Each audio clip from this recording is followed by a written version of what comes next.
خبر شامل کرتے ہیں کمیر شریف سے۔ ہمارے A1 نیوز رپورٹر عمر بھٹا سے 8 روزہ عقیدہ ختم نبوت course Tehreek Labbaik Pakistan UC کمیر course کا آخری دن کثیر تعداد میں لوگوں نے شرکت کی۔ علامہ مفتی عبدالرسول صاحب نے ختم نبوت کی اہمیت کے حوالے سے لیکچر فرمایا۔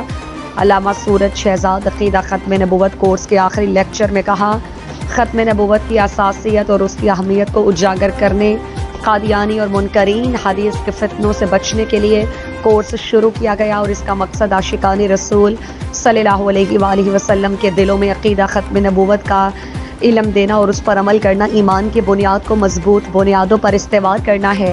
اس کی اہمیت کو سمجھا۔ کلمہ پڑھنے کے بعد ہم پر ختم نبوت کا پہرا فرض ہے۔ کسی بھی شعبے سے تعلق رکھنے والا اس ذمہ داری سے آزاد نہیں۔ ختم نبوت کا مسئلہ ہر مسلک، ہر سیاسی، سماجی اور صحافی کا مسئلہ ہے۔ ختم نبوت پر پہرا خون کے آخری قطرے تک ہوگا۔